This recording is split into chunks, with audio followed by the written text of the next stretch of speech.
Our house suddenly caught fire, but my wife only saved her first love's son, leaving our daughter to die in the flames. The grief was so overwhelming I passed out. When I came to, I had actually returned to the very day my wife brought her first love and his son into our home. This time, I didn't hesitate. I flipped the table and demanded a divorce. I took my daughter and rushed to City A to start over. I want to see how this woman can support those two ungrateful freeloaders without me, the idiot who once sacrificed everything for her. Chapter 1. I've made up my mind. I want a divorce. I'll go to City A with you. Really? A surprised voice came from the other end, followed by a confused question. George, what made you suddenly change your mind?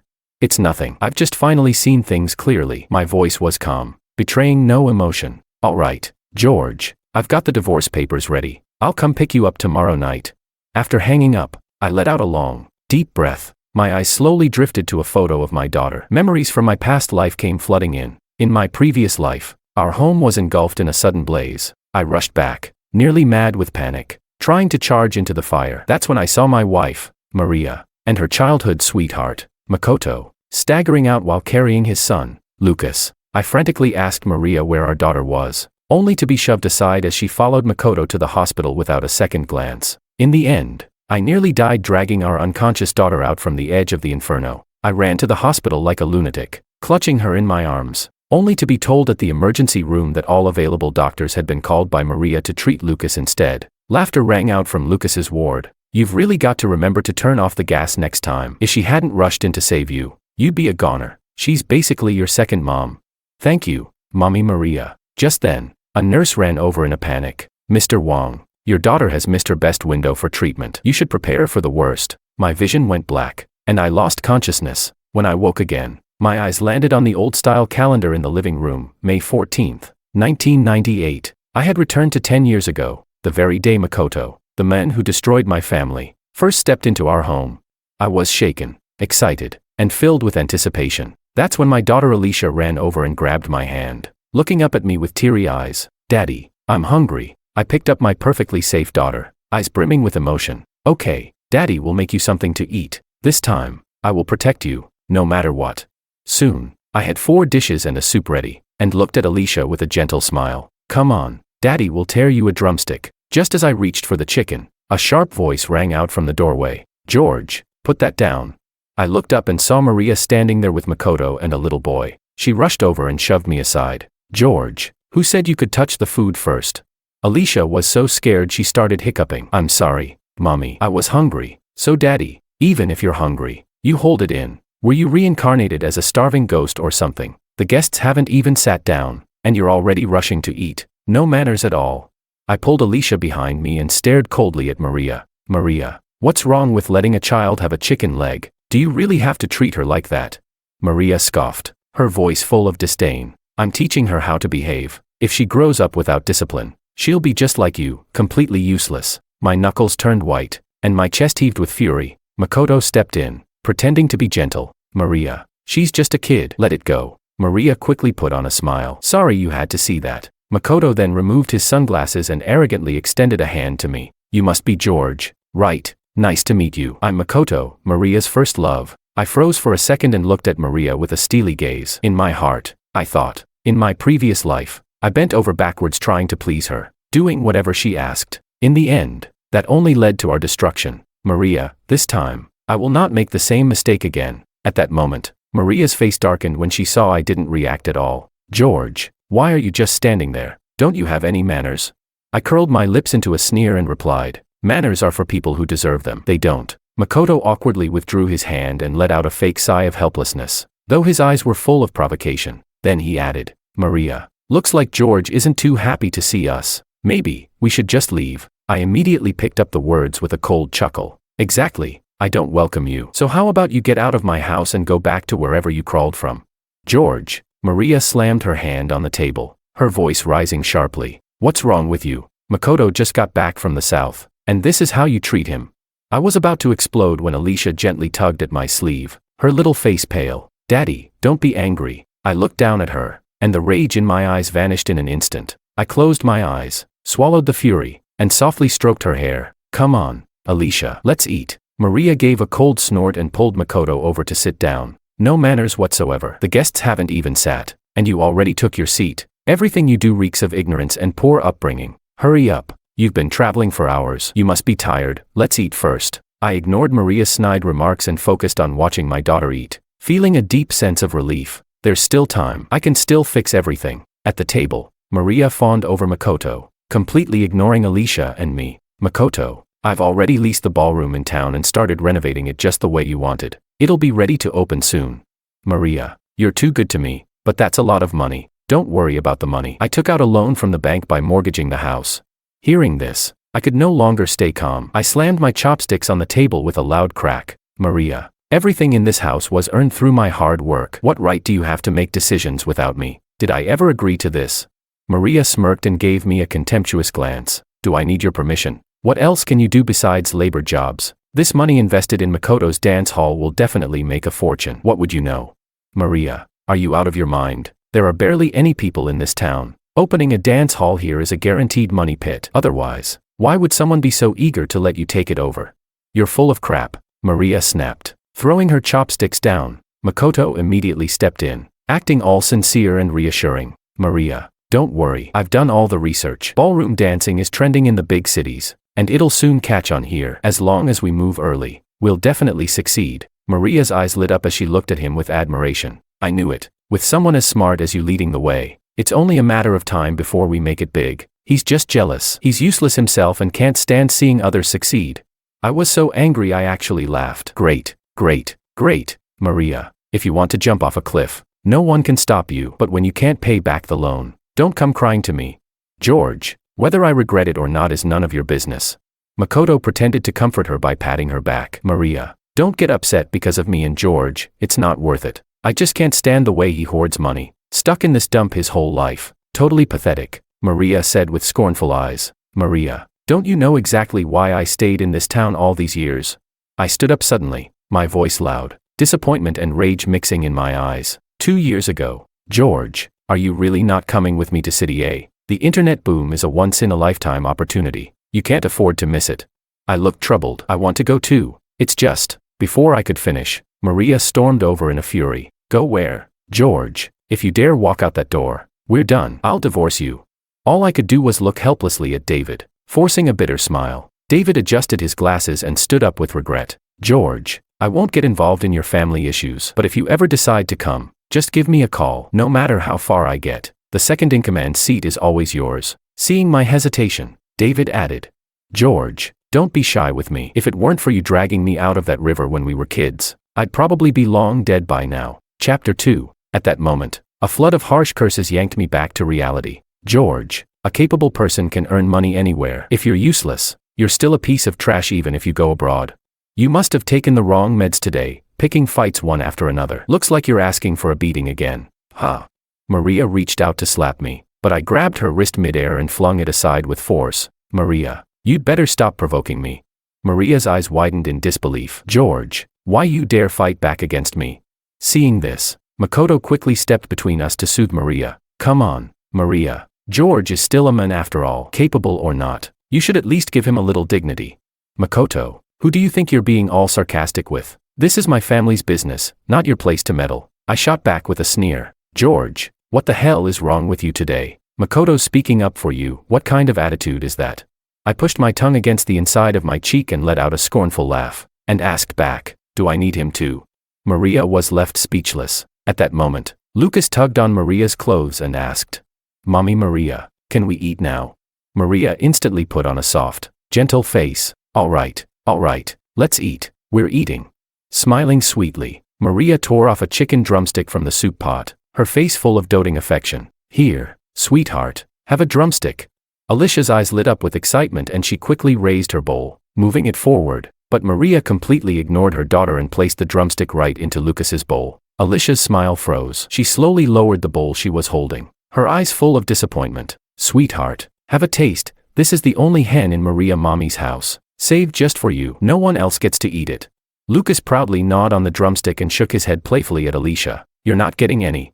Alicia's eyes welled up with tears. She choked back a sob and cried, Mom. Maria didn't even lift an eyelid. Her tone was laced with scolding. Alicia, be more sensible. Lucas is your guest. You have to give way to him. I suddenly felt the veins on my forehead bulge, and my voice dropped low and cold. Maria, Who is really your child here? George. Lucas is used to eating gourmet delicacies in the big city. I'm just worried he won't be used to the food here, Maria explained with a frown. If he's not used to it, then let him go hungry. Maria slammed the table, making the dishes clatter. George, can't you be a bit more ambitious? Why are you arguing with a child? He's a child. Then what about Alicia? I pointed at Alicia, who was quietly sobbing, and questioned her. Maria couldn't utter a word. Makoto quickly held Maria's hand. Don't be upset. Don't be upset, Maria. It's just a chicken drumstick, no need to get angry. Look, there's still another one, right? Maria stood up and tore off the other chicken drumstick. Alicia bit her lip and looked at her longingly, but Maria placed the drumstick into Makoto's bowl. Makoto, this one's for you. Isn't chicken drumstick your favorite? Makoto blushed slightly and smiled. Didn't expect you to remember that. Maria's cheeks suddenly flushed red. Did you forget? One night, you brought me a chicken drumstick and said that besides me, the thing you loved most in this world was chicken. Yes, yes, yes. Makoto excitedly grabbed her hand. And later, in that little grove, you even gave me your first kiss.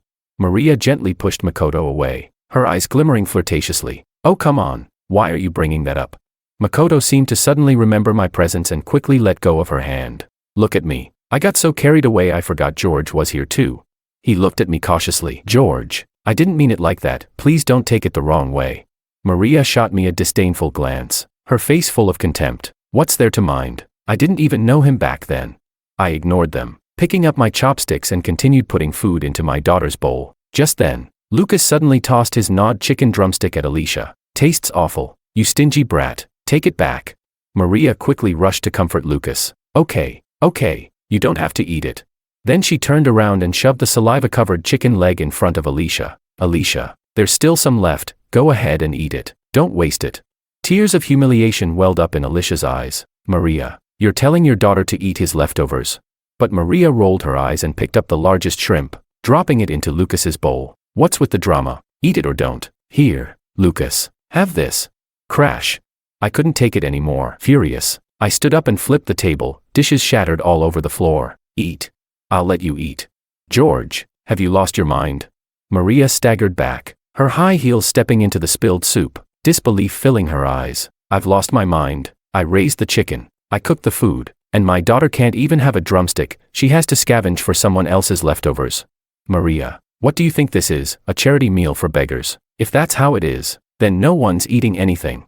My roar cracked through the air like thunder. Maria's face turned pale, then red with fury. After a long silence, she finally squeezed out her words through clenched teeth. Fine, very fine. George, you've really grown some balls.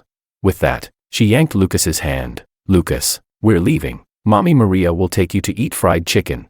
And then, bang, the door slammed shut behind them. Alicia stared at Maria's departing figure, tears falling like a string of broken pearls. Daddy, does Mommy not want Alicia anymore? Her words pierced straight into my heart like a knife. The corner of my eye twitched uncontrollably, and I took a long, deep breath. Alicia, don't cry. Alicia, if Daddy takes you away from Mommy, would you be willing to go? Without the slightest hesitation, Alicia nodded and clung tightly to the corner of my shirt with her tiny hands. As long as I'm with Daddy, Alicia will go anywhere. I dropped to one knee and gently wiped the tears from her cheeks with my rough, calloused hand. Don't worry, Alicia. From now on, Daddy won't let you suffer like this again.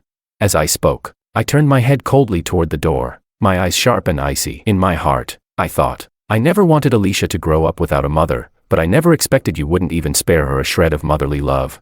Maria, don't you dare regret this. After a long while, the three of them returned home laughing and chatting. I glanced at them as they came in. Lucas was holding a brand new toy in his hand. Then Lucas rubbed his eyes and suddenly asked, Mommy Maria, where does Lucas sleep?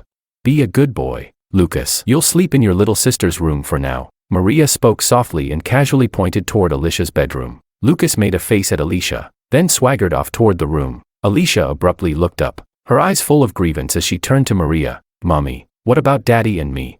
Maria avoided Alicia's gaze, her eyes dodging and uncertain. You too, George, since Makoto and the others just got back, they don't have a place to stay. They'll be staying here for now. You and Alicia can sleep in the main hall tonight, just make a bed on the floor and make do for a bit. I sneered and asked coldly, and what if I say no? George, can't you be a little more generous? It's just for a few days. A few days, Maria. Maybe try thinking before you speak for once. Maria was trembling with rage. George, living under the same roof as someone as outstanding as Makoto is a privilege for you. Don't be so ungrateful. I looked at her, my expression icy and eyes filled with scorn. Oh really? Crash. A loud, jarring sound of glass shattering suddenly rang out. Everyone was startled and turned in unison toward Alicia's room. Chapter 3. My origami cranes. They were a gift for Dad. I spent so long folding them just right. I hate you. The glass jar shattered on the floor. Alicia squatted down, crying, carefully picking up the scattered paper cranes in heartbreak. Lucas stood to the side, curling his lip arrogantly, and raised his foot to stomp on another perfectly folded crane. I hate you too. Alicia lunged forward, trying to shield the fragile cranes. This was the scene we walked into as the three of us opened the door. I hurried over to help Alicia up, while Maria pulled Lucas into her arms and tried to comfort him softly. Daddy, he destroyed my paper cranes. I hate him. Alicia clutched the crumpled crane in her hands, crying her heart out. I gently wiped her tears, my chest aching for her. Maria, however, looked up in displeasure. Alicia, how can you say that to your brother? That's so rude. Apologize to him, now. Mom, Alicia didn't do anything wrong. He bullied me first. Maria's eyes turned cold as she shot Alicia a warning glare. Alicia, are you disobeying me now? Lucas lifted his chin smugly. So stingy. Apologize to me. The veins in my temple throbbed. I pulled my daughter behind me protectively. Shut your mouth. Maria, if your eyes are that useless, I might as well pluck them out and use them as light bulbs. Alicia, don't cry. Daddy's here. No one's going to bully you. Maria was momentarily speechless, choking on her words. Makoto quickly stepped forward, pretending to scold. Lucas, were you being naughty again? Lucas pointed arrogantly at me and my daughter. Daddy, I don't like them. Make them leave. Makoto looked at Maria with an awkward expression. Maria, maybe we should just go. I shouldn't have brought Lucas here in the first place. Before he could finish, Maria cut him off. It's too late. It's not safe outside. And besides, you just got back. Where would you even go? Then she turned to me with a glare. You too. Hurry up and apologize to Lucas. I clenched my fists, my voice turning to ice. Maria, do you really think I'm someone without a temper? Maria suddenly stepped forward and slapped me across the face. George, have I been too soft on you? I stared at her in shock, then shouted her name with a roar. A. Each syllable was forced out through gritted teeth, full of burning rage. Maria stepped back in fear. Alicia's face was pale with fright. She clung to me, crying, Daddy, please don't. Makoto stepped in at that moment, looking helpless, speaking softly. Maria, maybe just let it go. There's not enough room here anyway. I'll take Lucas to the guest house in town. Makoto made as if to leave, but Maria quickly grabbed him and turned to me, her tone easing slightly. George, I'll let that little scene just now slide, but you two need to give up this room. Makoto and Lucas are used to life in the big city. Their health is delicate. You can't expect them to sleep on the floor, right? Besides, we've been sleeping in separate rooms for years. I'm not used to having anyone next to me anymore. So, can't you just make do for now? At that moment, Lucas looked at Alicia and me with even more arrogance. I'm going to sleep. You two, get out of my room, now. Alicia looked pitifully at Maria, but Maria guiltily averted her gaze and avoided eye contact. George, just take Alicia out for now. Lucas needs to rest. Maria, do you even realize what you're doing? George, are you possessed today or something? If you keep this up, I'll really get mad. Get out, now. The veins in my arm bulged. I was just about to argue when Alicia gently tugged on my shirt. Daddy, it's okay. We're leaving soon anyway. It doesn't matter where we sleep tonight. I looked at her with pain in my eyes and sighed. Before we go, let Daddy take you somewhere else to sleep. All right. Alicia gripped my hand tightly and nodded firmly. The smile that had been forming on Maria's lips froze instantly. Leave. You're trying to run away over something this trivial. George, are you serious right now? Without another word, I turned around and started to walk out with Alicia. Maria immediately exploded with rage, shouting, George, you think you're so tough now? I paused for a second, then looked back at her. Remember this, Maria, I'll live to see you regret it. I turned away and walked off with my daughter without so much as a glance back. Maria's face turned red with fury as she stomped her foot behind us. George, if you dare leave, I'll divorce you. A cold laugh escaped from beyond the doorway. Fine, let's get divorced. Maria was stunned, left standing there speechless as she watched us leave. Makoto asked hesitantly, Maria, are you really going to divorce George? Of course not. Just wanted to scare him a bit. I still need him to bring in money for the household. The next morning, I walked with Alicia back toward the house. Daddy, once we grab our things, are we never coming back again? I squatted down and gently ruffled her hair. That's right. Uncle David will be here this afternoon. Alicia nodded and followed me into the yard, but the moment we stepped through the gate, we were both stunned. Our clothes had been thrown out at the doorstep, scattered like trash. Daddy, look, that's our stuff. My throat tightened. I hadn't even spoken yet when Maria walked out from inside. She gave a sarcastic laugh. Oh, I thought you two weren't coming back. Maria, what's the meaning of this? I told you yesterday, if you dared to leave, we were getting a divorce. And since we're divorcing, why would your clothes still be in this house? I simply sneered and silently bent down to start picking up the bags. Maria froze, confused, and blurted out, "What are you doing? Why aren't you apologizing?" "Forget it. I don't have the energy to deal with you." She turned to leave, then suddenly turned back as if something had just occurred to her. "Oh right, the grand opening of the dance hall is this afternoon. Come with me, I have something to discuss with you." "I'm busy." I turned my head, not even looking at her. "George, what the hell is wrong with you? This has to do with our future. You have to go." I paused for a moment, my mouth tightening at the corners. In my last life, I was meek and obedient my entire life, and when the dance hall opened, Maria didn't even invite me. Now she suddenly wants me there. She just wants to keep humiliating me in front of everyone. Fine. I slowly looked up, my voice icy cold. Perfect timing. "I have something to say to you too." Chapter 4. In the private room of the dance hall, the lights were dim and the room buzzed with laughter and chatter. I sat with my daughter in a quiet corner, while Maria and Makoto were seated closely together. Around us, people toasted and drank, the atmosphere lively. Speaking of which, back in the day, Makoto and Maria were the most recognized couple in our performing troupe. Who would have thought they wouldn't end up together? Yeah, such a pity. If Makoto hadn't rushed off for advanced studies elsewhere, George wouldn't have stood a chance. Hearing these remarks, a faint blush crept across Maria's face. Makoto peeled some sunflower seeds and gently placed them into Maria's hand. "Oh wow, so thoughtful." "Makoto, don't tell us you two are rekindling your old flame." Makoto smiled without replying, while Maria bashfully lowered her head. I sat watching coldly, my fingers tapping silently on the table. Since we're all gathered here by fate today, why not let Maria and Makoto make up for their past regrets? Someone suddenly slapped the table and proposed it, and the others quickly chimed in. "Yeah, exactly. Come on, have a cross-cup toast, consider it a tribute to your once sweet romance." Maria smiled coyly, voice playfully protesting. "Oh stop it, you guys." A flicker of mockery crossed Makoto's face. He turned slightly, putting on an air of chivalry. "Maria's married now, and George is right here." Everyone in the room turned to look at me. I curled my lips, shrugged, and spread my hands with an indifferent expression. The crowd kept goading. "So what? Everyone in town knows Maria doesn't actually like George. And hey, being married doesn't mean you can't get divorced." "Yeah, just drink, just one toast." Alicia tugged on my sleeve, her eyes full of unease. "Daddy, maybe we should leave." I gave her a reassuring smile and gently patted her head. "It's all right. Uncle David will be here soon." Makoto raised his glass, looking affectionately at Maria. "Maria, everyone's being so enthusiastic. How about we just do one toast?" Maria stole a glance at me, seeing that I still showed no reaction. She bashfully raised her glass, interlocked arms with Makoto, and downed the drink in one go. The room erupted in laughter and applause. After setting down her glass, Maria gave me a deliberately awkward look. "Don't get the wrong idea. It's just a happy occasion and a long overdue reunion. Nothing else. Don't worry, I'm not divorcing you. No problem. Shouldn't the next step be the wedding ceremony?" I spread my hands casually. "Go on. Don't let me stop you." "George, what nonsense are you spouting?"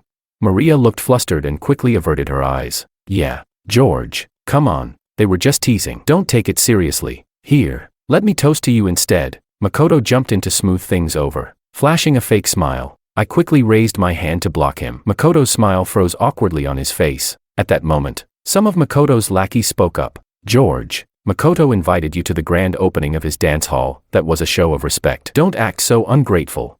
"Exactly, be a bigger man." "George, so what if Maria had a drink with Makoto? Are you really that petty? Maria marrying you was the worst luck of her life." Maria bit her lip, clearly troubled. "Please, don't say any more. What's there to be shy about? He can't even compare to one of Makoto's pinkies. He doesn't deserve you at all. If you ask me, you should just divorce him. You and Makoto are the real perfect match." Makoto's lackey kept piling on the insults. I curled my lips into a mocking smile. "Maria, is this why you wanted me here today?" Maria's heart suddenly tightened, panic flashing across her eyes. She waved her hands frantically, stammering out an explanation. "No, it's not like that. But before she could finish, I cut her off. "Doesn't matter. If that's what you want, I'll give it to you." Maria froze, a flicker of anger flashing in her eyes. "George, What kind of nonsense are you spouting now? She snapped. Everyone else in the room burst into laughter. Some even mocked me to my face. Knew it. He's just a simp, always thinking of Maria's feelings before his own. Well, who could blame him? Maria's got that charm. Without her, he probably wouldn't survive a day. Hey George, do you even think her farts smell like roses? Hearing all the flattery, Maria instinctively straightened her posture and gave a faint, satisfied nod. All right, no more sitting around. Someone called out to change the subject. Makoto, your dance hall specializes in ballroom dancing, right? How about a little performance for us? Makoto gave a show of hesitating, glancing around at the group. Well, ballroom dancing needs a partner. But his gaze clearly and deliberately landed on Maria. Someone jumped in right away. Maria knows how to dance, doesn't she? You two can do it together. Makoto immediately stood and walked over to Maria, politely extending his hand. A blush rose instantly on Maria's cheeks, her eyes full of feigned shyness, though they still darted toward me instinctively. I stared at her quietly, a cold smirk slowly forming on my lips. Makoto took her hand without waiting, and Maria let out a fake little gasp, draping her arm over his shoulder. Makoto naturally wrapped his arm around her waist. The music began to play. Maria and Makoto started dancing on the small stage in the private room. I watched them with a bitter smile, the entire scene drenched in irony. If her heart was never mine to begin with, even if I were to relive this life 1,000 times over, all I'd ever get would be coldness and indifference. Even a moth flying into the flame gets a moment of heat in the ash. But in my last life, I was like a madman, pouring every ounce of love I had into her. And in the end, it only led to both me and my daughter meeting a tragic death. Just then, outside the dance hall, 3 black sedans screeched to a halt at the front entrance. David stepped out with a briefcase in hand, followed by several subordinates. Inside the private room, the music reached its final notes. Makoto dipped Maria low, holding her waist as their faces moved closer and closer, locked in a gaze full of fake affection. I watched it all, filled with contempt. Maria, I wonder if your future self will regret this madness today. I truly look forward to that day. As the dance ended, Makoto smiled and leaned in closer to Maria. Her eyes were hazy, with no trace of resistance. Kiss, kiss, kiss. The crowd below cheered them on. Maria shyly closed her eyes, inching toward him. Makoto glanced at me smugly, then began lowering his head to kiss her. Just as their lips were about to touch, the doors swung open. David strode in excitedly. George, I'm here to pick you up. Everyone turned toward the door in surprise. Maria rushed over to me in a panic, confusion written all over her face. David, George, are you leaving? I slowly stood up, my face dark, eyes locked on Maria. What, should I stay and watch myself get cheated on? Maria's expression changed instantly, her voice rising in anger. George, what kind of nonsense is that? As she raised her hand to slap me, I grabbed her wrist midair and, without hesitation, slapped her hard across the face. Maria clutched her cheek, staring at me in disbelief. You actually hit me? Makoto immediately rushed forward, eyes blazing. George, are you out of your damn mind?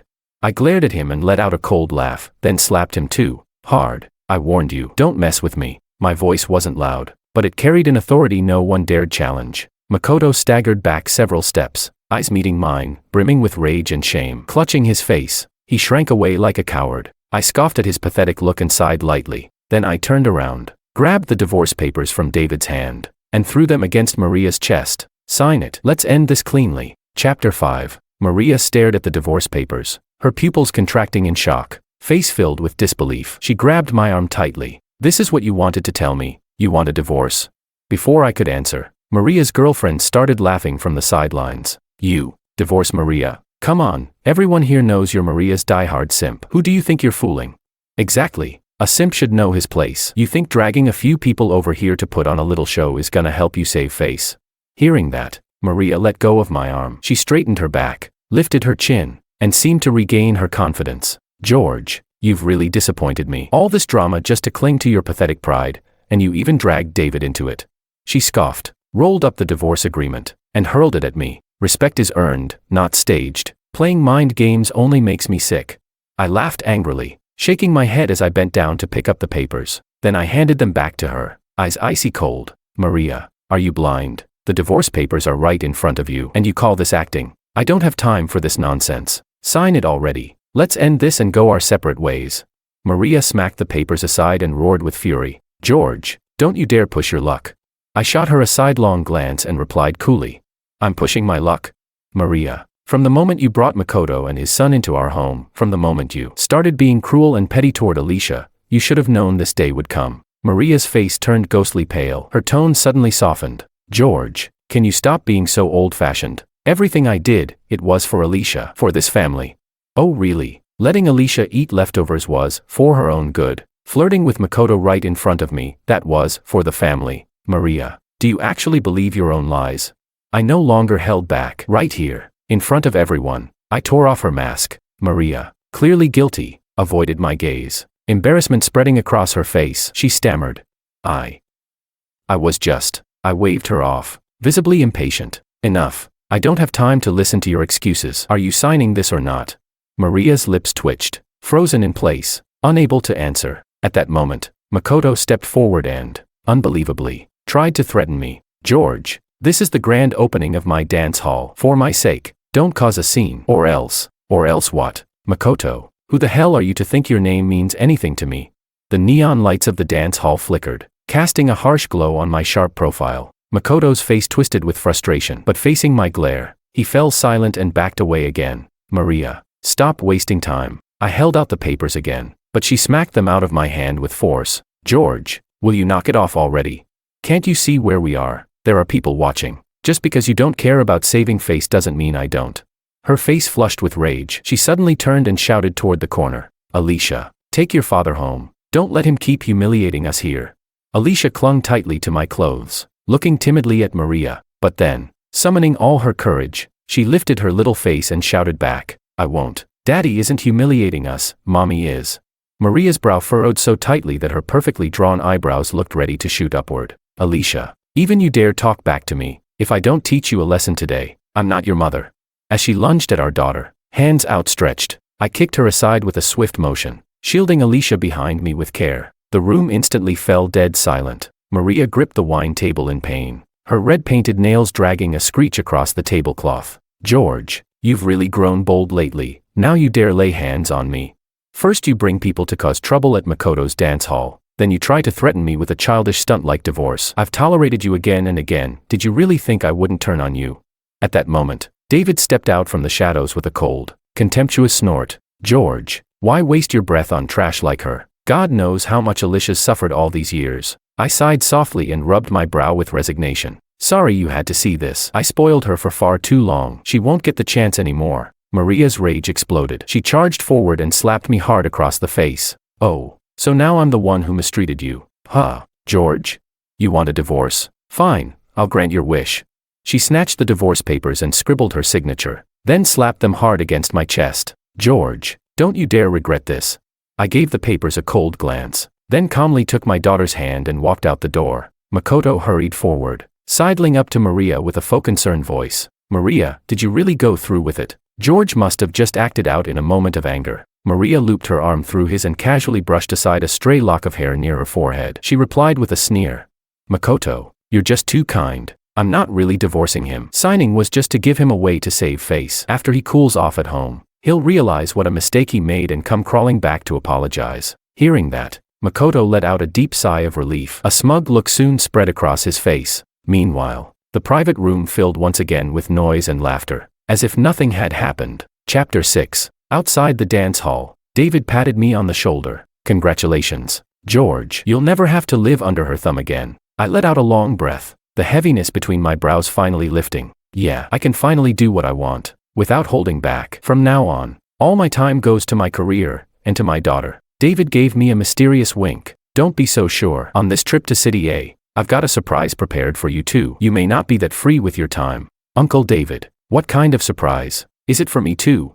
Alicia sniffled, her long lashes still glistening with tears. Of course it is, but I can't tell you yet. David laughed heartily and scooped Alicia up into his arms, gently placing her in the back seat. Let's go. Time to hit the road. That evening, Maria stormed back into the house, panting. She tossed her bag onto the table and collapsed into the sofa. I'm exhausted. Who knew ballroom dancing could be so tiring? Makoto circled around behind her and began gently massaging her shoulders. No worries. I'll just take you dancing more often from now on. Maria closed her eyes, enjoying the attention, until suddenly, she snapped them open and shouted toward the bedroom. George, heat up some water. I want to soak my feet. No reply. Her voice grew sharper. fingernails tapping impatiently on the armrest. George. Lucas wandered out, rubbing his eyes. Maria, Mom. They took their stuff and left.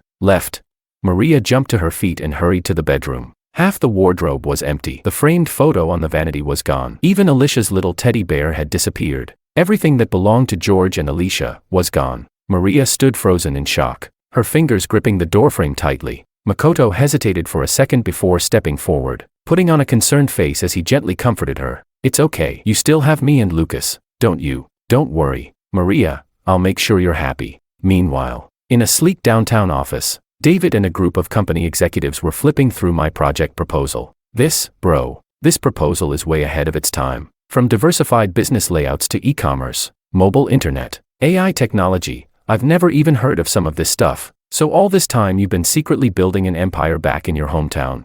David's hands trembled slightly as he turned each page, eyes glowing with excitement. The manager with glasses leaned in, his lenses reflecting an almost fanatical gleam. Exactly. With George's proposal guiding us, we'll dominate the market in no time. George, you're a genius. I smiled faintly, my gaze drifting out the window to the distant skyline. The internet age is coming. Soon, people, processes, data, everything will be connected through the internet. It'll change how we eat, live, travel, even how we receive medical care, socialize, and learn. I turned back around, speaking each word slowly and clearly. I call it the Internet of Everything. The Internet of Everything. The group echoed in unison. That's right. It's like a massive web spreading across the globe. If we seize this moment, we can build an unprecedented business empire. Just then, a crisp female voice rang out from the doorway. Something this exciting, and you were going to leave me out? I turned to see Willow, leaning casually against the doorframe, a handbag in one hand, a playful smile on her face. Auntie Willow. Alicia dropped her crayons and immediately ran toward her. Willow crouched down, nuzzled Alicia's cheek with her nose, then looked up at me. Unlike someone, just standing there like a block of wood, I looked at Willow, surprise and joy interwoven on my face. In my past life, when Alicia and I were constantly mistreated by Maria, it was Willow who had stepped up to protect us time and again. After we moved down south, I never expected to see her again, yet here she was. David elbowed me in the ribs, pulling me out of my daze. Cat, got your tongue. Say hello already. She came all the way here to invest, just because she heard you were coming. Oh. Miss Lou, no, I mean, Willow. My voice tightened slightly. Willow held Alicia's hand and walked up to me, extending her hand with a smile. George, it's been a long time. I shook her slender hand. It really has. I got it. Alicia clapped her hands suddenly, her face beaming. Auntie Lou is the surprise Uncle David talked about. David burst into laughter. Bingo. Our Alicia is still the sharpest one in the room. Now that everyone's here, let's settle the company name. Anyone got good ideas?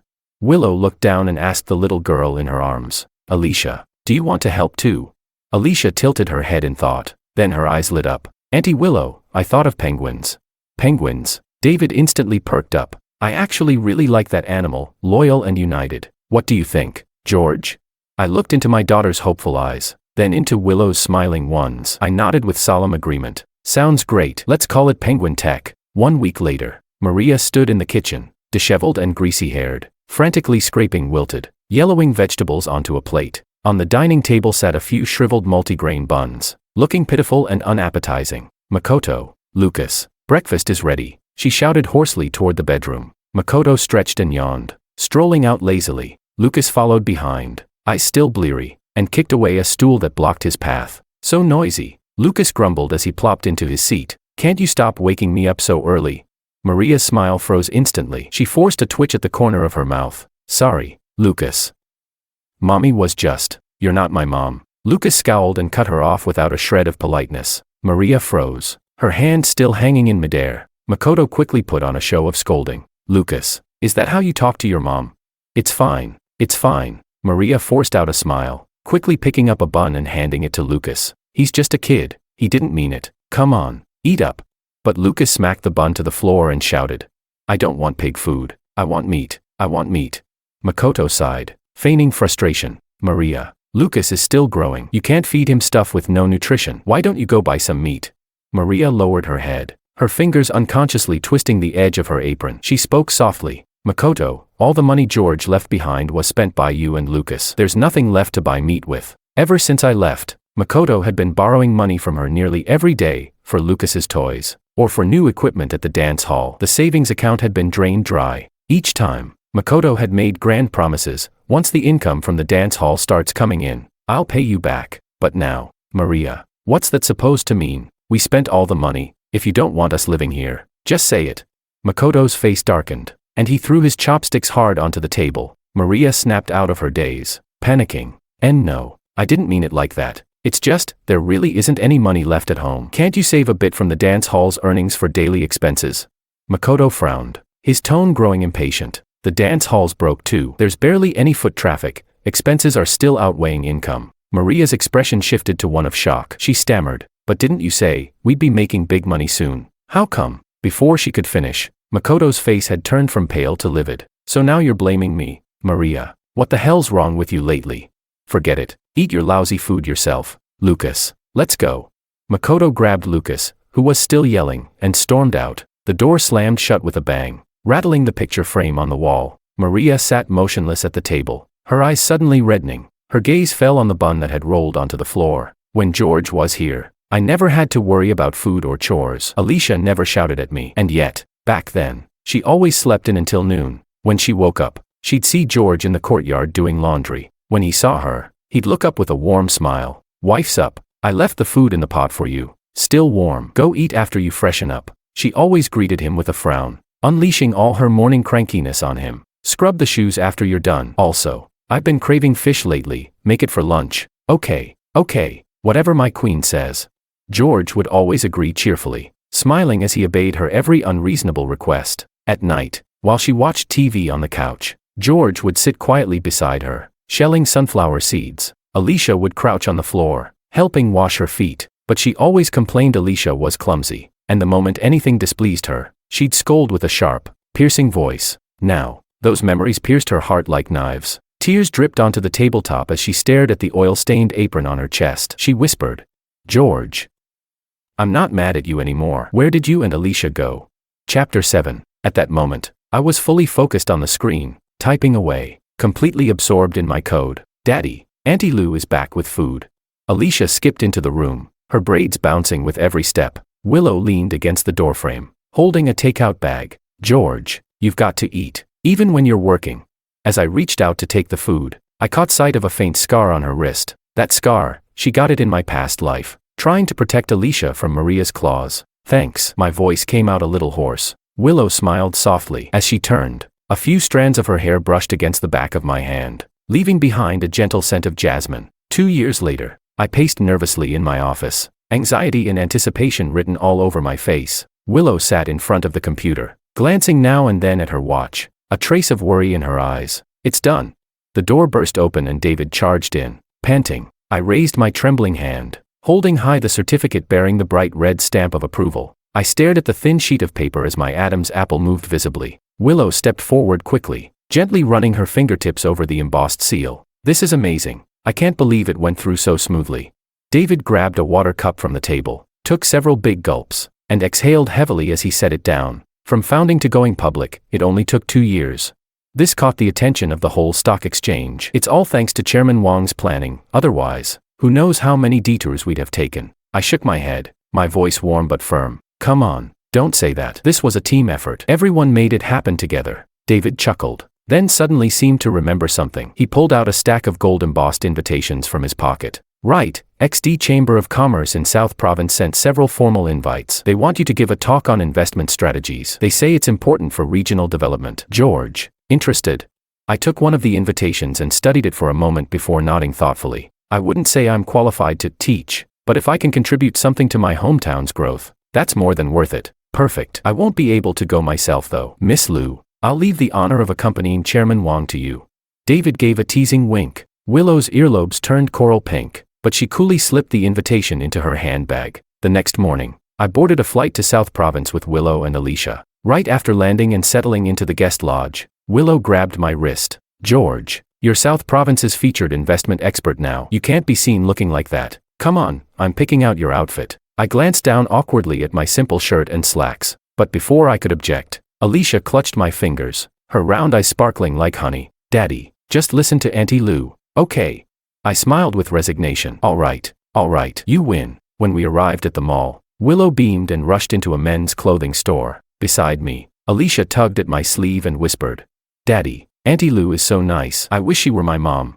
I froze for a moment, then put on a fake stern face. "Alicia, don't say that. Auntie Lou and I are just friends." Still, the tips of my ears betrayed me. Turning visibly red, Alicia pouted. "Daddy, you're so clueless. Auntie Lou likes you. Everyone knows it, except you."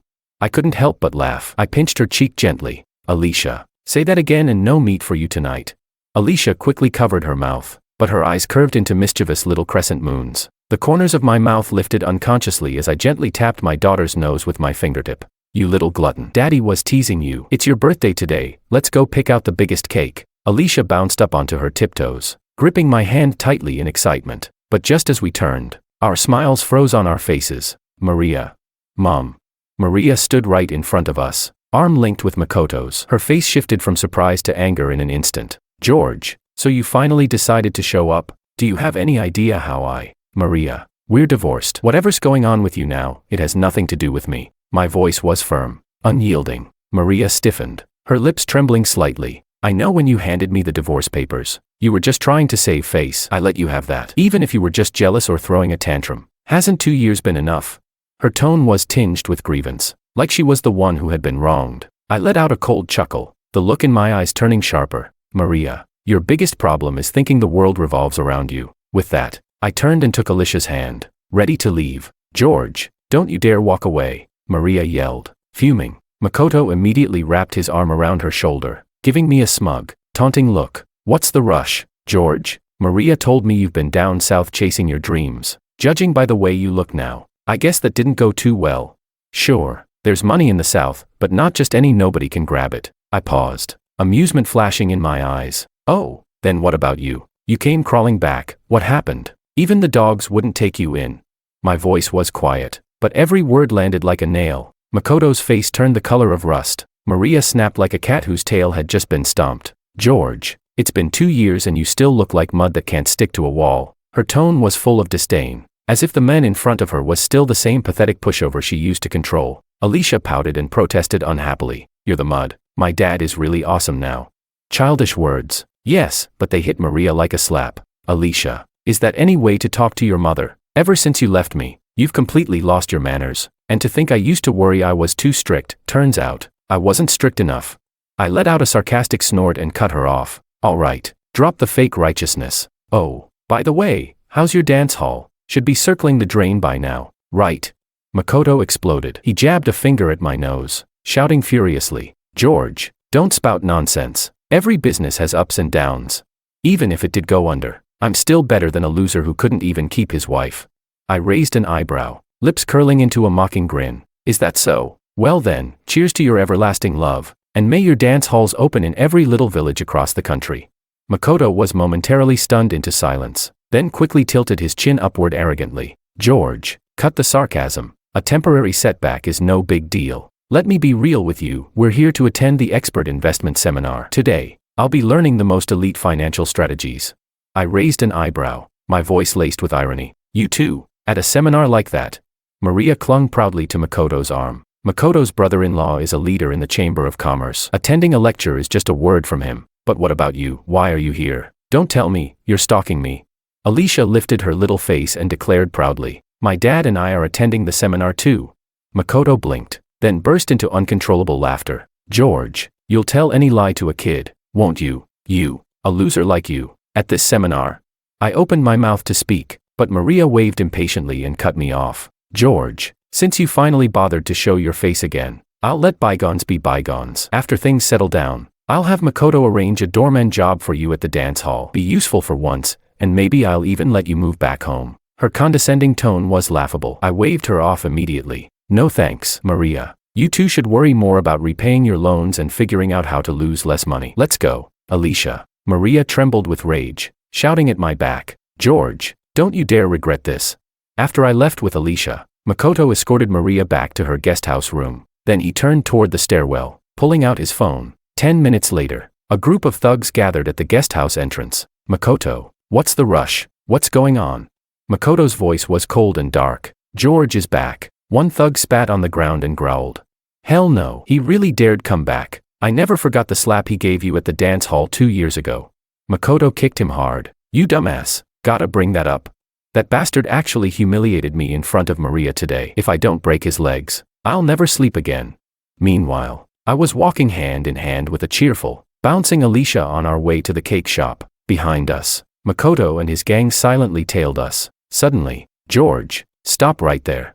Makoto and 3 thugs surrounded me. Makoto, what do you think you're doing? I moved Alicia behind me protectively, my voice sharp. Isn't it obvious? I'm here to teach you a lesson for not knowing your place. A thug with a gold chain spat at my feet. George, you think you can mess with Makoto and walk away? How many lives do you think you've got? Makoto swaggered toward me, hands in his pockets. George, you left without a word, and now you come crawling back to stir things up. What? Are you trying to get yourself killed? I stared coldly at them, alert. I came back and tried to avoid you. Don't flatter yourself. Suddenly, Makoto lunged and grabbed my collar. Cut the crap. Don't think I don't know why you're here. You're still chasing after Maria, aren't you? Well, give up that fantasy. Maria is my woman now.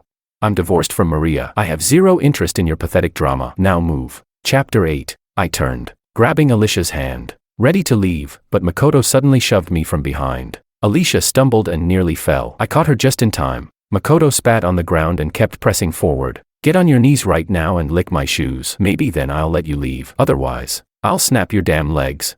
I stood still. Makoto spread his arms theatrically. Look at this loser. Can't even take a lifeline when it's handed to him. Hold him down.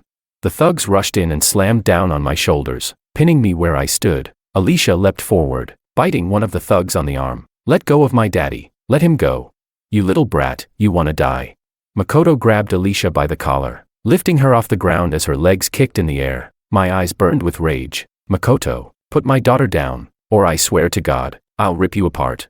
Makoto threw his head back and laughed, then tossed Alicia to one of the thugs and pulled out a switchblade. Let this little bastard watch her daddy beg for mercy today. The blade flashed, but in the split second before it struck, I surged forward, broke free, and slammed a powerful hook punch straight into Makoto's nose. He staggered back, blood gushing from his face. Motherf, get him, break his damn legs. Makoto clutched his face, screaming hysterically. The thugs lunged again, fists raining down like hail. I shielded my vital points, but I was being forced back, blow after blow. Then, stop right there. A cold, commanding female voice cut through the chaos. You've got some nerve. Willow strode in, heels clacking sharply against the pavement, with several towering bodyguards behind her. She scanned the group with icy eyes before locking onto Makoto. The bodyguards dropped their gift bags and quickly subdued the thugs with ease. One guard stepped forward and kicked Makoto hard in the gut, sending him sprawling. Makoto curled up, groaning in pain. Who the hell are you people? Alicia seized the moment to break free. She ran, crying, straight into Willow's arms. Auntie Lou, those bad guys were hurting me and Daddy. I rushed forward and knelt down beside Alicia, checking her carefully. You okay? Did they hurt you? Alicia shook her head. I looked up at Willow, our eyes met, and we nodded in silent understanding. Makoto staggered to his feet, trying to bark out more bravado. I'm talking to you. Who the hell do you think you are? Willow shot him a cold glare and slapped him hard across the face. Apologize. Makoto roared back. Do you even know who I am? He clutched his stomach, his gold chain swinging wildly. My brother-in-law Paul is a board member of the XD Chamber of Commerce. Smack. Another slap. I said, apologize. The bodyguard stepped forward again, and Makoto started retreating in panic, throwing up his hands. Okay, I'm sorry, all right. He forced the words through gritted teeth, eyes full of venom as he glared at me. Get lost. With a single command from Willow, Makoto and his thugs slunk away, utterly humiliated. As they disappeared down the street, Willow turned to me. He was, I sighed, Maria's first love. An awkward look flashed across Willow's face. She quickly changed the subject. Anyway, try on the clothes I picked out for you. Let's see if they fit. That's when I noticed the neatly stacked shopping bags on the floor. Alicia trotted over obediently. Auntie Lou, do I get new clothes too? Of course you do. Willow crouched down and gently pinched her cheek. It's your birthday today, Alicia. Auntie Lou even got you a present. Alicia clapped her hands with joy. I couldn't help smiling at the heartwarming scene in front of me. The three of us returned to the guest room to change. Not long after, both Willow and Alicia stepped out dressed in formal outfits. You look amazing, Alicia. You're like a little fairy. Alicia looked up at Willow with her bright eyes and said earnestly, Auntie Lou, you're so nice. I wish you were my mommy. Willow's cheeks turned scarlet in an instant. What? That depends on what your dad thinks. Alicia patted her chest and promised solemnly. Don't worry, Auntie Lou, I'll make sure you become my mommy. Willow laughed, then playfully tapped Alicia on the nose. You little rascal. Just then, the sound of the door opening drew their attention. They turned together, then gasped in surprise, covering their mouths. I stood in the doorway in a perfectly tailored black suit. The clean lines and precise fit brought out my tall, refined frame. It was as if I'd become a new man. Wow, Alicia exclaimed dramatically. I scratched my neck, suddenly nervous. Why are you two looking at me like that? I tugged at my tie awkwardly. Is it weird? I can go change. No. Willow rushed forward to stop me, without noticing Alicia's mischievous little foot sneaking out. Ah. Willow tripped forward, and I instinctively opened my arms. She crashed straight into my chest. For a moment, our eyes locked, and time seemed to freeze around us. Alicia stood nearby, giggling behind her hands, her eyes sparkling with mischief. Auntie Lou's face is so red. She peeked through her fingers and teased. You two are being mushy-eye. Chapter 9. A rapid knock at the door shattered the tender moment. Is Expert Wang here? The provincial leaders are arriving at the venue. They're here to present your award. President Song pushed open the door but choked halfway through his sentence. Am I interrupting something? Willow quickly stepped back and lowered her head, smoothing her hair to hide her embarrassment. I cleared my throat awkwardly. And not at all. President Song, what brings you here? Well, the provincial leadership heard that you and Miss Liu are here to share investment experience and give back to your hometown. They've specially arranged to present you with the 21st Century Outstanding Young Leader of South Province Award. I need to greet them briefly. The lecture will begin shortly. Please head in and mingle with the guests. I'll rejoin you soon. Of course. Please go ahead. President Song gave me a knowing smile before turning and leaving. Willow was too embarrassed to raise her head. My ears were still burning red. Meanwhile, in another guest room, Maria stood in front of the mirror, carefully doing her hair. Makoto barged in, face twisted in rage. Damn it, that bastard George actually sent people to beat me up. Maria glanced at him through the mirror, her voice calm and dismissive. Oh, come on. If he had that kind of power, I wouldn't have kicked him out like a stray dog in the first place. Seeing Makoto still fuming, she turned and patted his arm lightly. Relax. After the lecture, I'll help you get even. Makoto leaned by the window, smoking with fake hesitation. Maria. I think George has gotten involved with some rich woman. Rich woman? Maria snapped her compact shut with a clack, then sneered. Makoto, are you seriously suggesting that a loser like George could attract a rich woman? Makoto opened his mouth to respond, but Maria grabbed his arm. Stop overthinking it. George is my simp. Always has been. Come on, the lecture's about to start. Let's focus on business. They stepped into the grand hall. The crystal chandeliers lit up the marble floors like mirrors. Maria's eyes swept greedily across the room filled with men in tailored suits. Wow, no wonder it's an XD Chamber of Commerce event. So upscale. Makoto puffed out his chest, pride written all over his face. Of course, a lecture of this caliber isn't open to just anyone. See all these folks. South Province's top private business owners, each one worth at least a few million. We make a few connections here, and expanding the dance hall to the provincial capital won't be a dream anymore. Maria nodded eagerly, her eyes gleaming with ambition. As the two of them walked toward the crowd, nearby chatter drifted into their ears. I heard this Expert Wang took a startup public in just 2 years. That's unheard of, even nationwide. Right, my clothing factory's been running for over a decade and I haven't even sniffed the IPO threshold. Man. Comparing yourself to others just makes you miserable. They say Expert Wang rarely appears in public. To see him in person today and learn from him, it's exciting just thinking about it. As Maria and Makoto approached, several guests turned to glance at them. Makoto quickly pulled a business card from his pocket and presented it with both hands, full of flattery and anticipation. Hello, seniors. I'm the owner of a local dance hall. My name is Makoto. Here's my business card.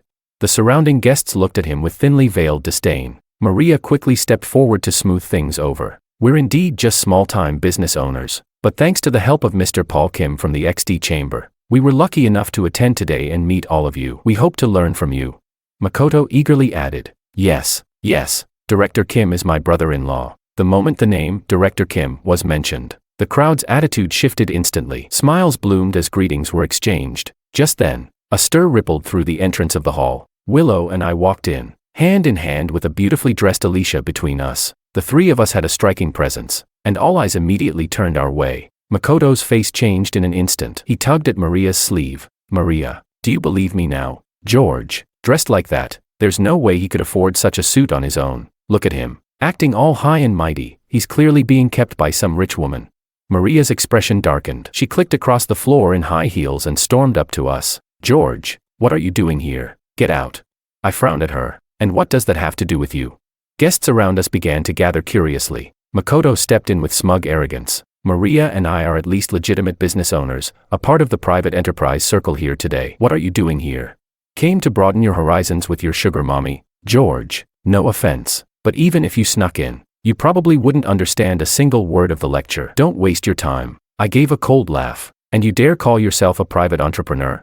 Makoto, let me give you a word of advice. Don't come messing with me again. Next time, I won't let it slide. Maria crossed her arms and shrieked. George, is that how you talk to Makoto now? 2 years out of town and suddenly you've grown a spine.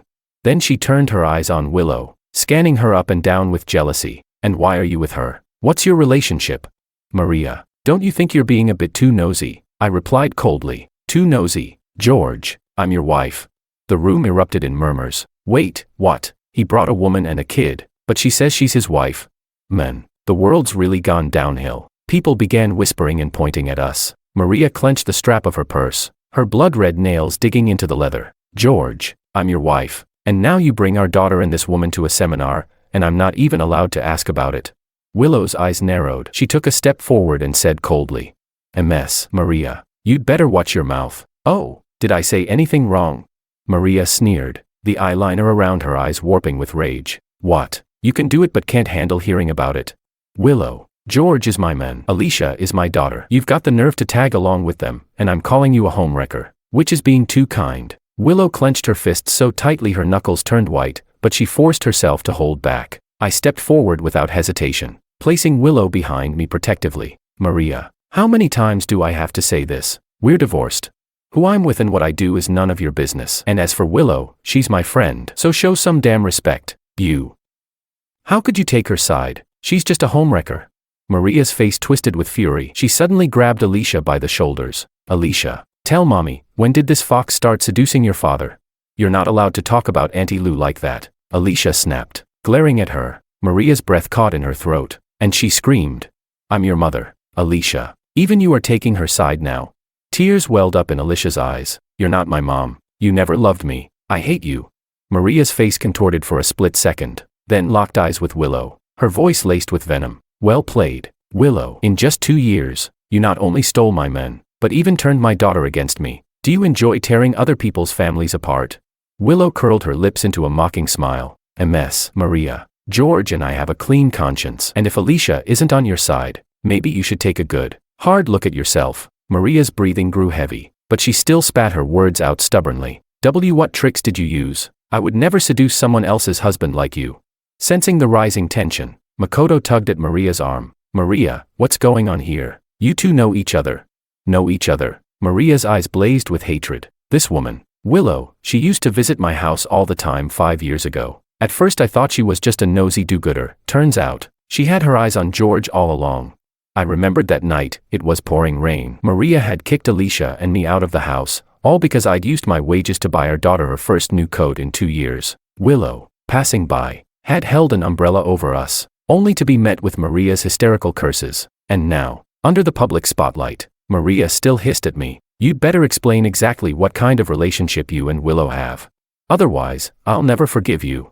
I stayed calm, voice cool and even. Maria, we've been divorced for a long time. You have no right to question me. Maria trembled with rage. You. George. How dare you? Chapter 10. At that moment, an older businessman stepped in to smooth things over. Everyone, calm down. No more arguing. He turned to me with a look of stern concern. Young man, I have to say a few words. You're still young. Why waste your time cozying up to some rich woman instead of learning a proper skill? You're embarrassing us private entrepreneurs. I tilted my head, surprised. I'm embarrassing you, the man continued. Now, I'm not trying to lecture you, but young people should stay humble. You need ideals, ambition. Look at all of us here. Even at our age, we're still learning. I let out a sigh and chuckled softly. You're not wrong, just aiming it at the wrong person. Seeing the conversation was going nowhere, I turned to leave, but Makoto suddenly stepped in, blocking my way. Everyone heard that, right? With that kind of attitude, what right does he have to be here? I say they're just here to stir up trouble. A few murmurs rose from the crowd. I agree. Leeching off others and disrespecting elders, someone like that doesn't belong here. He's a disgrace to the whole chamber. Throw him out. I say, Maria immediately chimed in.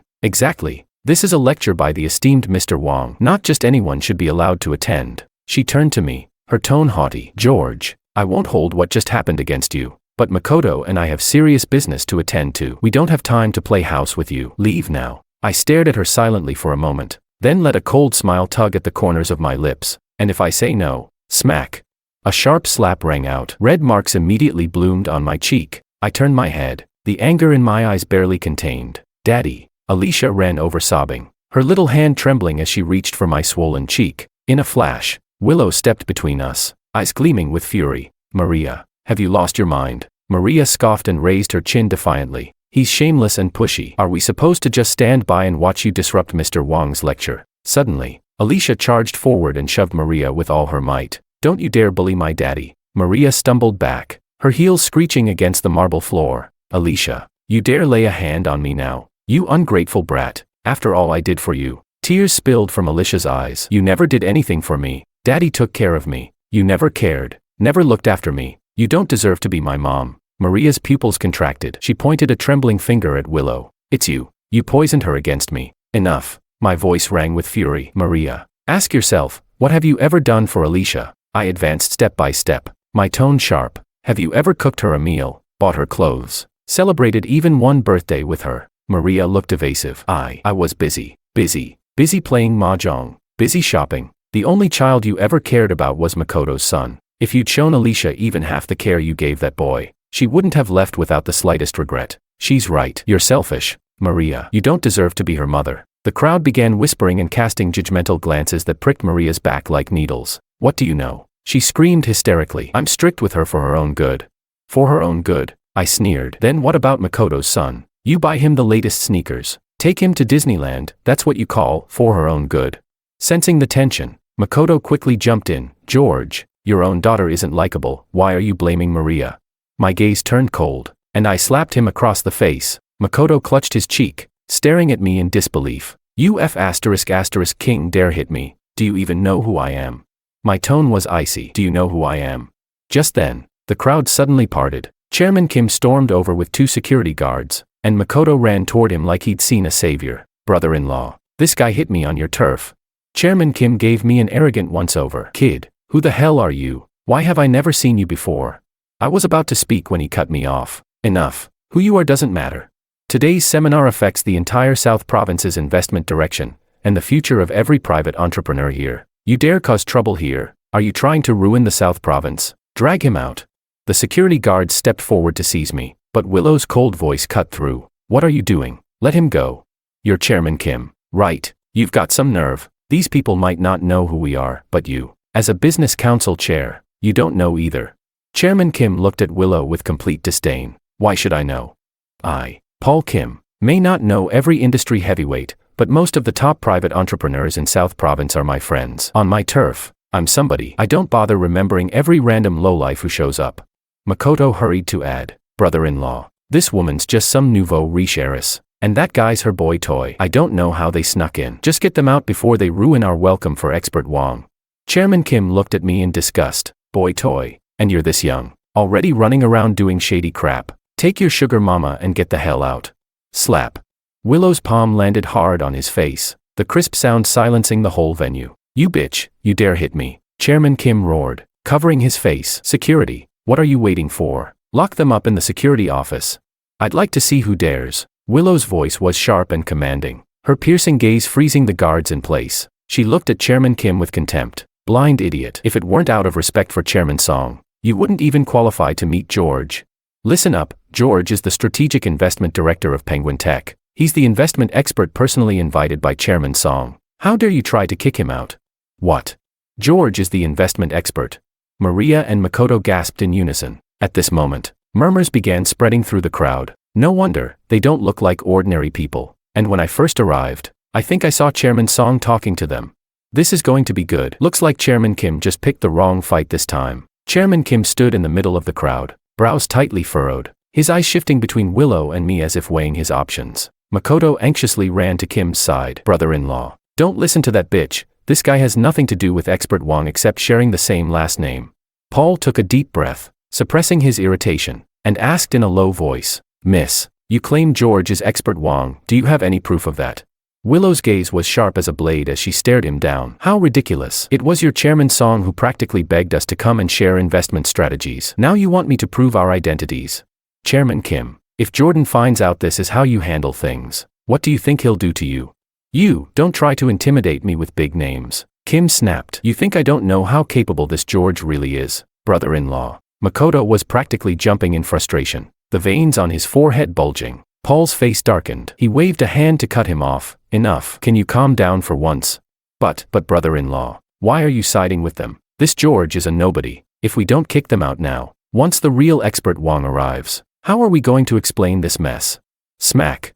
Chairman Kim slapped Makoto across the face and glared at him with bitter disappointment. You useless idiot. How many times have I told you, don't panic in situations like this? What are you rushing for? You say he's not expert Wong, do you have proof? Makoto's eyes turned dark and resentful, and he gritted his teeth. Brother-in-law, what kind of proof do you need? George is just some backwater bumpkin who crawled out of the suburbs, he's never even seen real wealth. And come on, someone like expert Wong, no way he'd be clinging to a sugar mama. He's with a sugar mama. Kim's brows drew tighter, his tone now laced with doubt. Exactly, he dumped his wife 2 years ago just to please that bitch. I was there when they divorced. Brother-in-law, think about it. How could someone as accomplished as expert Wong be such a heartless, shallow jerk? Just then, someone in the crowd quietly chimed in. Chairman Kim, what he said kind of makes sense. I mean, someone with such twisted values, there's no way they could have achieved that much in their career. Right, I mean, he looks what, maybe 30, and you're telling me he brought a company to IPO in just 2 years? That's impossible. I let out a cold laugh, my eyes like ice as I swept my gaze across the crowd. Why can't someone succeed at 30? Just because you failed doesn't mean the rest of us have to go down with you. Since when did the world work that way? Chapter 11. Chairman Kim's eyes were cold and sinister as he stared at me for a few seconds, as if he had finally made up his mind. You punk. There's no way you're expert Wong. Just a clown trying to make noise on my turf. Guards, take them away. I swiftly shielded Willow and Alicia behind me, my gaze icy, but my voice unnervingly calm. Chairman Kim, I suggest you think carefully before making any decisions. You're ready to move on me based on a few words from them. If you arrest the wrong person, can you answer to Jordan when he returns? Willow stepped forward as well, feigning a friendly reminder. Chairman Kim, since you're an executive of the business council, I assume you can still tell right from wrong. If you get manipulated into a mistake and cause trouble, your position may not last much longer, don't you think? Beads of sweat began to form on Kim's forehead as he wrestled internally. Just then, Maria suddenly rushed forward, pointing at me and yelling, enough from you all. George, this whole scene, you're just stirring drama to steal the spotlight. Do you even realize where you are? This isn't the place for your tantrums. Willow gave a mocking laugh. Maria, you're truly full of yourself. You lived with George for years. Did you ever really try to understand him? Maria was enraged, shouting, shut up, you home-wrecking slut. Who are you to judge my men? No one knows better than me what George is capable of. Willow stood her ground, calmly retorting, then you really have zero self-awareness. Of course, you've looked down on him from the beginning. How would you have known anything about him, the way you treated him all these years? Everyone in town knows about it. Besides, you're divorced now. Even if I admire him, what does it have to do with you? Upon hearing that, Maria suddenly snapped, screaming like a madwoman. She lunged forward, trying to tear at Willow's dress. So this is your true face, huh? Willow, you parade around like a lady, but behind closed doors you're just a shameless tramp. George, what's so good about that bitch who's been ridden by thousands and cursed by 10,000? Is she really worth abandoning your wife for? My eyes turned cold in an instant. I raised my hand and delivered a sharp slap across Maria's face. 10 years of marriage, and this is how you insult me, and insult her. Maria staggered backward, covering her face as tears streamed down uncontrollably. You actually hit me for her. George, I'm your wife. I gave my youth to you for 10 years. How could you treat me like this? A sneer curled at the corner of my lips, and I turned my head away, refusing to look at her. Makoto seized the chance to rile up the crowd. Chairman Kim narrowed his eyes and waved his hand. Take these troublemakers away. The security guards shoved the three of us roughly toward the exit. Inside the security office, I groaned as my back hit the wall. Willow quickly moved to support me. Suddenly, the door was kicked open. Makoto's gang of thugs stormed in. You think we forgot about last time? Time to settle the debt. The lead thug kicked me hard in the stomach, though his eyes were glued to Willow. Damn, how did I not notice this chick was this fine before? If I get a turn with her tonight, this whole trip to the provincial capital will be worth it. The gang exchanged sleazy grins and started closing in on Willow with lust in their eyes. Gritting my teeth through the pain, I threw myself in front of Willow to shield her. Out of respect for our hometown ties, I'll give you a word of advice, don't do anything stupid. But the thug shoved me away with force. My head slammed into the corner of a table. Blood immediately started streaming down from my forehead. Another thug pinned Willow against the wall, already fumbling with his belt in desperation. Willow struggled, fear flashing in her eyes. Just as the thug was about to press himself onto her, a sharp voice rang out from the doorway. Stop right there. Makoto entered with Maria by his side. Idiots. If something happens in here, no one's gonna be able to save your asses. Makoto kicked the thug aside and looked down at me. George, the big shot expert Wong, not enjoying your time in the security office. How about this, get on your knees, apologize to me, and I'll have my brother-in-law let you go. Maria chimed in softly, just swallow your pride. All right. Willow couldn't hold back. You want George to kneel and apologize to him. Maria, do you still not see the truth? He really is. Before she could finish, Maria slapped her hard across the face. You're the one who doesn't know her place.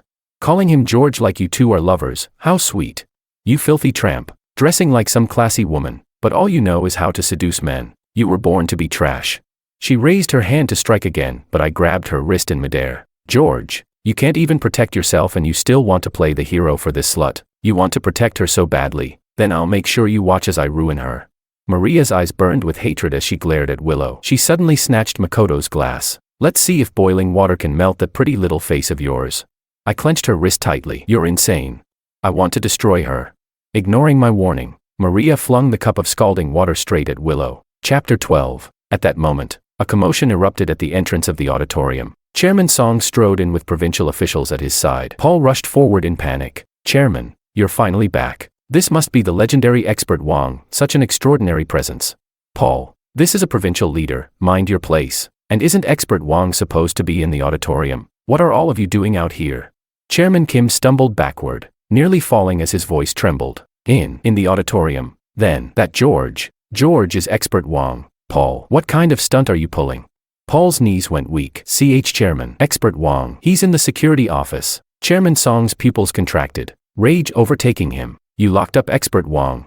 Without another word, Chairman Song slapped Chairman Kim so hard he was knocked to the ground, then stormed toward the security office with his team. Inside the security office, Maria's eyes widened in disbelief as she watched me shield Willow from the boiling water with my back. Her lips trembled, the jealousy in her eyes burning like fire. You'd go that far for her, for that used-up slut. She's really worth it to you. My back burned painfully, but I stood tall. Maria, you make me sick. The words stabbed into Maria like a knife. She suddenly grabbed the hot water bottle on the table and smashed it onto the floor. Scalding water splashed everywhere. Glass shards scattered across the ground. Willow pulled Alicia behind her and backed up until her back hit the wall. Maria let out a twisted laugh, then lunged forward and grabbed Willow by the hair. George, since you're so into this filthy seductress, I'll let you watch how I destroy her with your own eyes. Let go of Auntie Lou, Alicia cried and threw herself at Maria. Makoto seized the moment and kicked me behind the knee, forcing me to kneel. Keep your eyes open, expert Wong. He grabbed my head and forced me to look. Maria dragged Willow toward the broken glass. Alicia clung tightly to Willow's leg. Get off, you ungrateful little brat. Maria raised her foot, ready to kick Alicia, just as a thunderous voice shouted, bastards, stop right there. Chairman Song burst through the door with his men. I broke free in that instant, lunged forward, and shoved Maria hard away. Are you all right? I asked, gently helping Willow up, unable to hide the pain and concern in my voice. Alicia threw herself into Willow's arms, her face soaked in tears. Chairman Song, his face dark with fury, walked up to me and bowed deeply. Expert Wong, it's my failure in leadership that allowed this to happen. I deeply apologize. Maria stood frozen, as if struck by lightning, her lips drained of all color. Makoto tried to speak up one last time. Brother-in-law, he's just a slap. Chairman Kim backhanded him hard. Shut up, you've ruined me. He turned to Chairman Song, fell to his knees. Chairman, Chairman Song was drenched in cold sweat. He turned around and roared, Paul, from this moment on, you are expelled from the business council. Paul remained on his knees, begging, but was kicked aside. Do you know how much effort the business council put into inviting expert Wong? You blind, worthless mutt, how dare you show disrespect to him? You trying to ruin the council and the entire South Province. Maria suddenly threw herself at my feet. George, I was wrong. For the sake of our 10 years, I stepped back, my gaze cold and merciless. Slowly, I raised my hand. Smack. That one's for Willow. Smack. That one's for Alicia. Smack. And this one's for me. Maria collapsed to the floor, half her face swelling up, eyes wide with terror. Makoto shrank into the corner, cold sweat soaking through the back of his flashy shirt. Suddenly, he dropped to his knees with a thud and pointed at Maria, screeching, "George, I'm innocent. It was all Maria. She misled me. Without her, I wouldn't have dared mess with you even if I had 100 lives." Maria's head snapped up, her eyes filled with venom. "What did you just say, Makoto? I only crossed George for your sake, you bastard." "Bullshit," Makoto barked back. "You're just a filthy snake." Smack. Another slap from me shut his mouth, shaking the sting from my hand. I turned to Chairman Song. "These people, leave them to you." Chairman Song instantly understood and barked out orders. "Notify every chamber of commerce in the province, starting now. Makoto's nightclub is blacklisted." I glanced at the thugs trying to slip away. "And as for you, go turn yourselves into the Public Security Bureau, now." "Mr. Wong." Makoto suddenly lunged forward and clung to my leg. "That nightclub is my life, please." I kicked him away without hesitation. Makoto and Maria were dragged out. Chairman Song bowed to me once more. "Expert Wong, I apologize on behalf of the council for everything you've endured today." I waved my hand. "Chairman Song, this wasn't your fault. No need to blame yourself." Just then, the previously silent provincial leader stepped forward with a warm smile. "I've long heard of Expert Wong's reputation, and to see you so young in person is even more impressive. With talents like you, our nation's future is bright indeed." An aide stepped forward with a gilded trophy. "This is the Outstanding Youth of the 21st Century award from the provincial government. I hope you'll accept it." I tried to decline politely, but Governor Liu insisted on placing it in my hands. Everyone then moved to the auditorium to begin the seminar. Later that night, outside the nightclub, Maria pounded frantically on the tightly shut door. "This is my nightclub. You can't just lock me out." The bank manager sneered and threw a stack of documents in her face. "Yours. You lied on your financials to scam a loan, and you still think you have a claim. Keep dreaming. Wait for the police to settle accounts with you." Makoto sat slumped on the ground, hollow-eyed, then suddenly snapped, slapping Maria across the face. "This is all your fault. You damn jinx. Of all people, you had to mess with George. You cursed us both. Makoto, do you even have a conscience? I mortgaged my house to help you open this place. I haven't even finished repaying the loan. How dare you blame me?" "That's on you, not me. You did this to yourself. Now get lost. I don't want to see your face again." At that moment, the sound of police sirens grew louder, approaching from afar. "Makoto, you're suspected of fraud. Come with us."